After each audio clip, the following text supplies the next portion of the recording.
Hello everyone, welcome to our channel education hotspot. तो अपने IGNOU MA sociology की series में हम लोग आपके अपकमिंग एग्जाम इग्नू एमए का जो सेकेंड ईयर के आप लोग के एग्जाम चल रहे हैं उसके MSOE 1 that is sociology of education का नेक्स्ट इंपॉर्टेंट टॉपिक हम लोग कवर कर रहे हैं। प्रीवियस वीडियो में हम लोगों ने डी स्कूलिंग सोसाइटी की बात की थी, that is given by the Ivan Ilyich की बुक थी D schooling society. So I hope वो वीडियो आप लोगों ने देख लिया और अच्छे से क्लियर हो गई है। So this is the next video that is multi cultural education. अब यहाँ पे मैं वही टॉपिक डिस्कस कर रही हूँ जो मल्टीपल टाइम एग्जाम में पूछे गए हैं एंड वेरी सून मैं आपके MSOE 2 और 3 के भी कुछ टॉपिक शेयर करूंगी। देखो सिंपल सा कंसेप्ट है, पहले समझेंगे फिर मैं रीड कर लूंगी यहाँ पे आपके साथ। मल्टी कल्चरल एजुकेशन होता क्या है? मल्टी कल्चरल एजुकेशन की अगर हम लोग बात करें तो मल्टी मतलब बहुत सारे, कल्चर मतलब अलग अलग कल्चर। कल्चर एक बहुत ज़्यादा ब्रॉडर टर्म है। कल्चर को अगर मैं कल्चर की बात करूं तो आप कल्चर को सिर्फ रिलीजन से, धर्म से मिक्स नहीं कर सकते हो।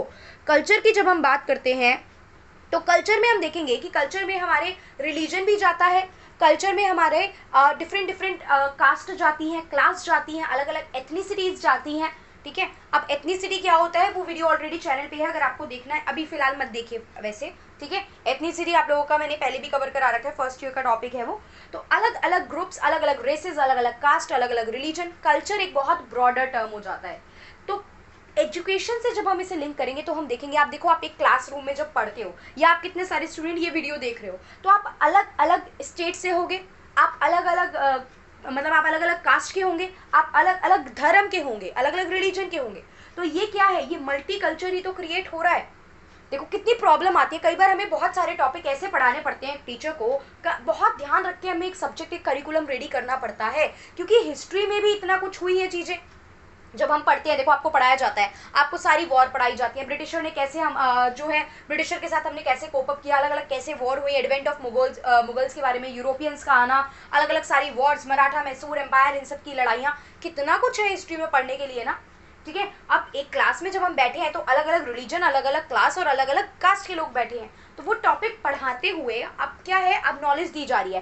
प्लस आपको क्या है, आपको सिर्फ इंडिया के बारे में नहीं बताया जाता। अगर आप अपना करिकुलम 9-10 ही देखोगे तो आपको बाहर की कंट्री, फ्रेंच में कैसे रिवॉल्यूशन आया, रशिया में क्या चीज़ें हो रही थी, तो वर्ल्ड के बारे में भी तो इन्फॉर्म करके चला जा रहा है। हम लोग पार्लियामेंट्री सिस्टम फॉलो करते हैं, USA में प्रेसिडेंट सिस्टम फॉलो हो रहा है। तो बहुत सारी चीज़ें आपको अलग अलग जगह की, अलग अलग ग्रुप की इंफॉर्मेशन दी जाती है। अब इसमें देखो बेनिफिट भी है।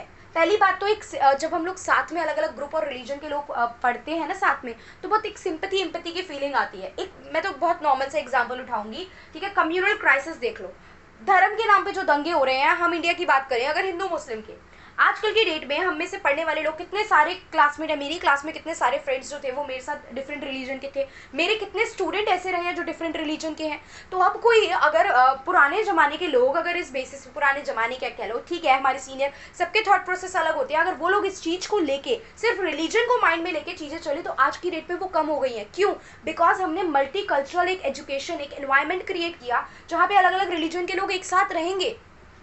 अगर आप पहले से ही डिमार्केशन कर दो कि भाई ये हिंदू पीपल का स्कूल है, ये मुस्लिम पीपल का स्कूल है, वो लोग आपस में इंटरेक्ट ही नहीं होंगे, तो उन्हें पता कैसे चलेगा कि यार हम लोग सेम है, दो हाथ दो पैर सबके हैं, वही दिल वही दिमाग सबके पास है। अगर हम मिलेंगे बात करेंगे तो हो सकता है हमारी अंडरस्टैंडिंग बेटर हो जाए, हम लोग अच्छे दोस्त बन सकते हैं।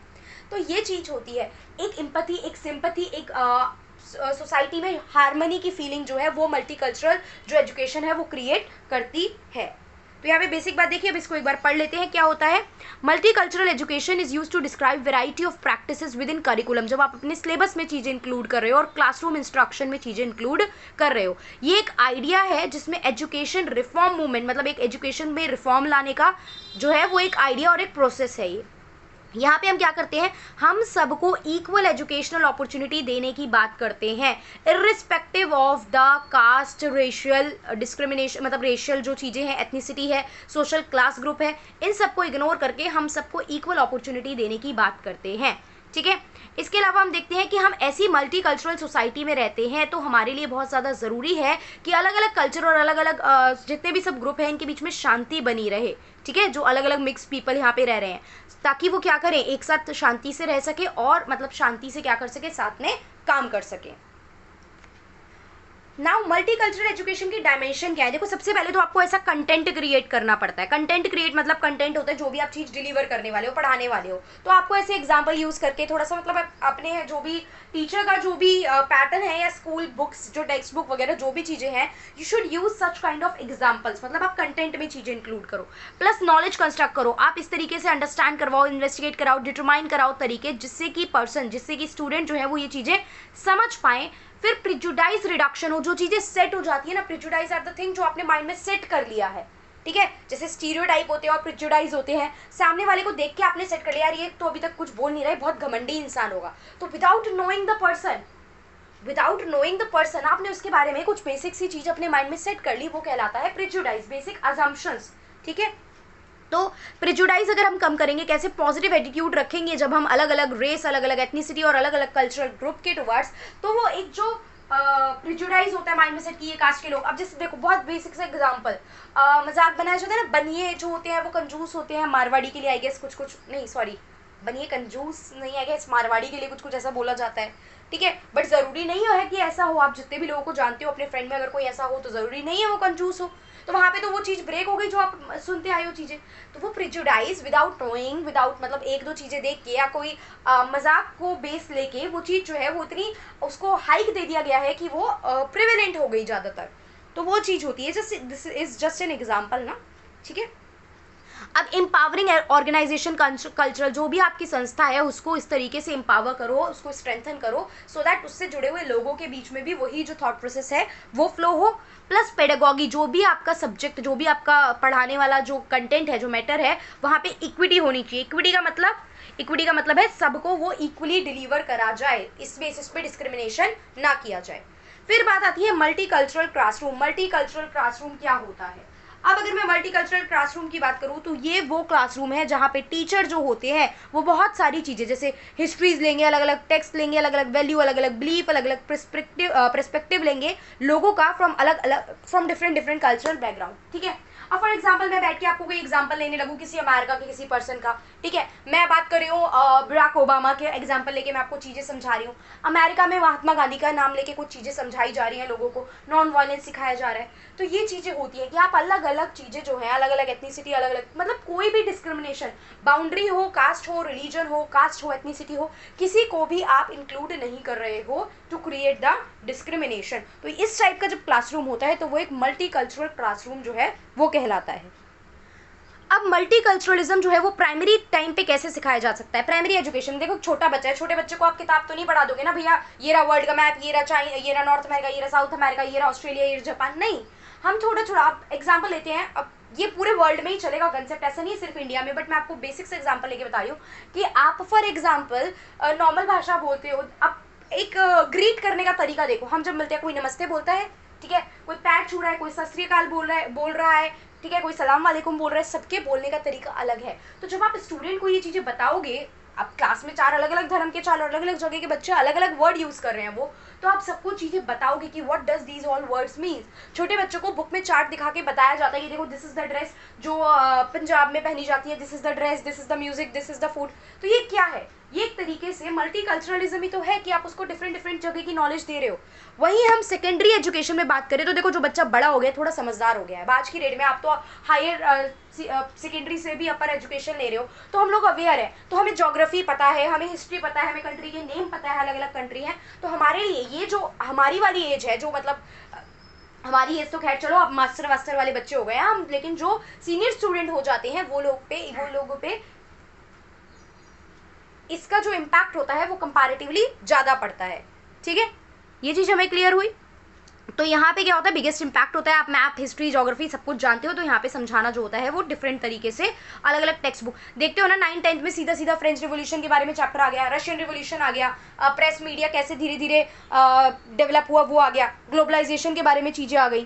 तो यहाँ पे बच्चे को नॉलेज होती है, तो इसलिए ये आपको सीधा सीधा आपके करिकुलम में चीज़ें इंक्लूड कर दी जाती हैं।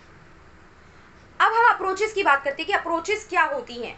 अगर हम बात करते हैं मल्टीकल्चरलिज्म में तो क्या क्या अप्रोचेस फॉलो करके हम लेते हैं। देखो मल्टीकल्चरलिज्म फुल कंप्लीट हो गया, क्वेश्चन आएगा 20 मार्क्स का, तो दिस इज द थिंग जो आप लोगों के पास अवेलेबल है।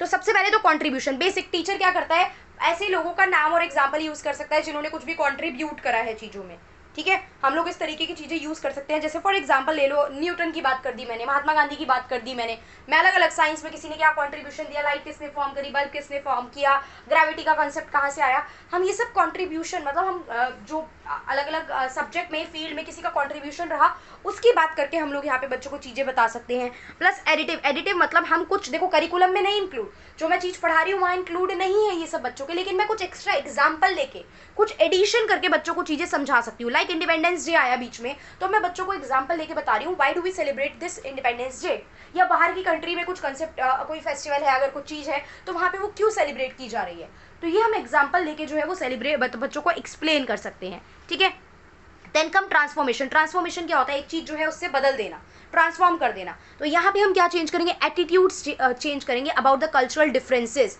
अलग अलग करिकुलम यूज़ करेंगे और हम उससे लोगों का जो एटीट्यूड है टुवर्ड्स द डिफरेंट कल्चर वो चेंज करने की कोशिश करेंगे। Like when we are teaching the student about a war particular, तो हम दोनों एस्पेक्ट बताने की कोशिश करें। वी कैन नॉट, देखो एक तो होता है कि कोई लॉ ने फ्रेम कर दिया भैया ये पर्सन कल्प्रिट है, ये पर्सन गिल्टी है, ठीक है, डिसाइडेड हो गया। बट जब नॉर्मली हम डिस्कशन कर रहे हैं तो हम सब पे क्या इम्पैक्ट पड़ा वो देखें ना। एक लड़ाई हो रही है तो सोल्जर पे क्या इम्पैक्ट पड़ा, जो लोग वहाँ सेटल हो रहे थे, माइग्रेंट थे, उन पे क्या इम्पैक्ट पड़ा, रिफ्यूजीज वगैरह थे। तो हम मल्टीपल डायमेंशन में चीज़ों की स्टडी करके अगर समझाएंगे तो वो कंसेप्ट मल्टी कल्चरलिज्म का कंसेप्ट जो है वो कहलाएगा।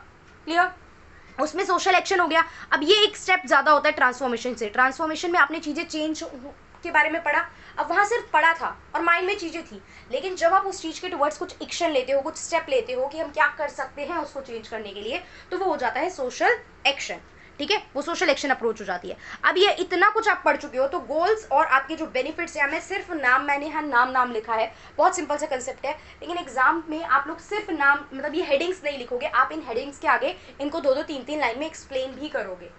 बाकी डिपेंड करता है, हो सकता है क्वेश्चन में सिर्फ अप्रोचेस पूछ ले, अप्रोचेस पूछेगा तो पहले मीनिंग बताना, फिर डायरेक्ट अप्रोचेस बताना थोड़ी सी डिटेल में एक्सप्लेन करके, और फिर थोड़ा बहुत कि कैसे प्राइमरी लेवल पे मल्टीकल्चरलिज्म किया जा सकता है, कैसे सेकेंडरी लेवल पे किया जा सकता है, अगर हम मल्टीकल्चरलिज्म की अप्रोचेस फॉलो करें तो क्या पर्टिकुलर फायदे हमें मिलेंगे। तो ऐसे आंसर को फ्रेम करने का सीखो। ठीक है, ये नहीं कि मैंने नोट्स में पहले मीनिंग लिखा है फिर उसके बाद मैंने डायमेंशन लिखा है तो आप ऐसा का ऐसा आंसर में कॉपी पेस्ट कराओ। उसने अप्रोचेस पूछी है और आप पहले डायमेंशन बता रहे हो, पहले गोल बता रहे हो, फिर लास्ट में जाके आधे पेज पे अप्रोचेस बता रहे हो, देन कैसे नंबर मिलेंगे। फिर आप बोलते हो पढ़ के तो गए थे नंबर नहीं आ रहे हैं। तो थोड़ा वाइजली, ये सारा कंटेंट आपको दे दिया गया, जो भी आएगा पहले मीनिंग तो बताना ही बताना है। अप्रोचेस आई तो पहले अप्रोचेस को डिटेल में लिख दो, उसके बाद साइड में लिंक करके थोड़ी थोड़ी चीज़ें एक्सप्लेन कर दो। ओके, गोल देख लो, इससे क्या होता है, एथनिक और कल्चरल लिटरेसी, लोगों को इस बारे में इंफॉर्मेशन पता चलती है, लोगों का अपना पर्सनल डेवलपमेंट होता है, बिकॉज आप क्या कर रहे हो, आप डिस्क्रिमिनेट नहीं कर रहे हो, तो आप बहुत सारी चीज़ें सीख रहे हो अब यहाँ पे, तो आपकी पर्सनैलिटी का एक पॉजिटिव एटीट्यूड रहता है। ठीक है, एटीट्यूड एंड वैल्यू क्लैरिफिकेशन, मतलब आपका जो एटीट्यूड है उसमें एक पॉजिटिव ट्रांसफॉर्मेशन आता है, because you are studying about all the culture, about all the groups in the society, तो एक अलग एटीट्यूड आपका जो है फ्रेम होता है। प्लस यहाँ पे क्या होता है, मल्टीकल्चरल सोशल कॉम्पिटेंस आता है आप में, भैया आप थोड़ा सा कॉम्पिटेंस हो जाते हो चीज़ों को लेके, मतलब कि रिएक्शन बहुत ज़्यादा, देखो समटाइम हम लोग डायरेक्टली अपना एक बोले तो डिसीजन नहीं लेते हैं, या किसी को सही गलत के कटघरे में नहीं खड़ा कर देते। ठीक है, सोशल कॉम्पिटेंस एक हम में डेवलप हो जाता है इतना सब अलग अलग कल्चर के बारे में जान के। जैसे क्या होता था, अब मैं डिफरेंट रिलीजन के किसी के बारे में डायरेक्टली नहीं मतलब कमेंट करूंगी, आई थिंक वंस, मैं दूसरे के पर्सपेक्टिव से भी पहले सोचने की कोशिश करूंगी, then I will make my opinion about something. ठीक है, बिकॉज मैं जानती हूँ कि भाई ऐसा नहीं होता, दूसरे रिलीजन के भी कितने सारे लोग मेरे जानने वाले तो हैं, तो ऐसा तो नहीं होता जो सोसाइटी में बात है या जो चीज़ें यहाँ पे जो है उनको हवा दी जा रही है। तो ये चीज़ सोशल कॉम्पिटेंस इसे ही बोलते हैं, ये डेवलप होता है। एजुकेशनल इक्विटी एंड एक्सीलेंस, भाई एजुकेशन लेवल पे आप अपने इतना पढ़ लिया, अलग अलग वर्ल्ड, अलग अलग चीज़ों के बारे में आपको नॉलेज है, तो एजुकेशन में इक्वालिटी आती है प्लस एक्सीलेंस मिलती है आपको। अब फायदे क्या है, देखो आधे तो यही गोल्स हैं, क्योंकि फॉलो करोगे तो ये सब जिस ऑब्जेक्टिव से आपने ये काम करा तो वो तो फायदे मिलते ही मिलते हैं, ये भी लिख सकते हो आप इसमें। प्लस बेनिफिट में क्या लिख सकते हो, टॉलरेंस बढ़ती है। ठीक है, थोड़ा सा राइटिंग का ऊपर नीचे हो गया, बट आई थिंक मैं बोल के बता रही हूँ तो आप लोगों को समझ में आ जाएगा। लोगों में टॉलरेंस आती है अलग अलग ग्रुप्स के लिए, हार्मनी शांति आती है, plus positive racial difference into classroom, जो लोगों के अलग अलग रेशियल डिस्क्रिमिनेशन है, डिफरेंसेस हैं, लोग अलग अलग रेस से बिलोंग करते हैं, उसको एक सिंगल क्लासरूम में लेके आ रहे हैं हम, तो उससे पॉजिटिव एटीट्यूड चेंज होता है। प्लस अवेयरनेस होती है पूरे वर्ल्ड के बारे में, बिकॉज यू नो, मतलब आप हर वर्ल्ड के हर कोने के बारे में थोड़ा बहुत चीज़ें जान रहे हो, चीज़ों के बारे में आपको बताया जा रहा है, तो एक अवेयरनेस होती है। प्लस एम्पैथी और सिंपैथी डेवलप होती है towards the other groups toward the other culture, toward the अलग एथनिक ग्रुप्स, कोई भी ग्रुप हो सकते हैं, तो उनके टुवर्ड्स एक एम्पैथी सिंपैथी की फीलिंग जो है वो डेवलप होती है कि हम लोग दूसरे अलग अलग ग्रुप्स के टुवर्ड्स भी थोड़ा सा एम्पैथी और सिंपैथी से सोचने लगते हैं। ये नहीं होता कि हम अपने ही ग्रुप को ऊपर रखें एंड सामने वाले ग्रुप को हम कुछ भी नहीं समझें, बिकॉज अब हम अदर ग्रुप्स के बारे में भी इंफॉर्मेशन रखते हैं और उन्हें भी जानते हैं। So this is it about the multiculturalism. ये क्वेश्चन भी मल्टीपल टाइम आया हुआ है, कोशिश कर रहे हैं, पढ़ रहे हैं, और अगर किस्मत अच्छी रही मेरी भी और आपकी भी तो हो सकता है जितने क्वेश्चन हम पढ़ रहे हो वही क्वेश्चन हम लोग को एग्जाम में देखने को मिल जाए। सो पढ़ने के साथ साथ ठीक है प्रे का काम करके चलेंगे कि हाँ भाई भगवान से बोलेंगे जितना हम पढ़ के जा रहे हैं, एटलीस्ट जिन बच्चों ने बहुत ज़्यादा पढ़ाई अब से पहले नहीं करी है, जो लोग बिल्कुल लास्ट मोमेंट पे पढ़ाई कर रहे हैं और टोटली जो है इन क्वेश्चन आंसर सीरीज के बेसिस पे ही चीज़ें कर रहे हैं, पूरी पूरी बुक नहीं पढ़ रहे हैं। सो ठीक है, पढ़ाई भी काम आएगी, थोड़ी सी दुआ भी काम आएगी, लेकिन इसका मतलब ये नहीं है पढ़ाई कम करनी है।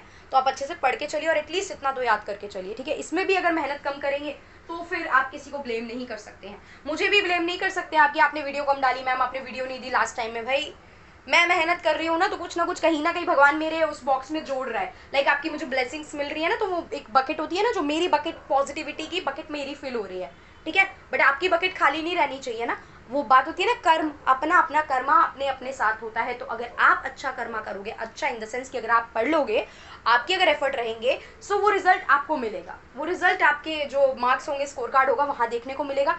इन केस कुछ प्रॉब्लम हो जाती है, 19-20 स्कोर कार्ड पे नहीं दिखता, तो कहीं ना कहीं वो पॉजिटिव रूप में वो चीज़ आपके पास ज़रूर आएगी, ठीक है। सो बिलीव इन दैट और अच्छे से पढ़ के चलिए। बाकी नेक्स्ट वीडियो में मैं आप लोगों के साथ शेयर करती हूँ कुछ और important topic he. So this is all for this video, thank you for watching.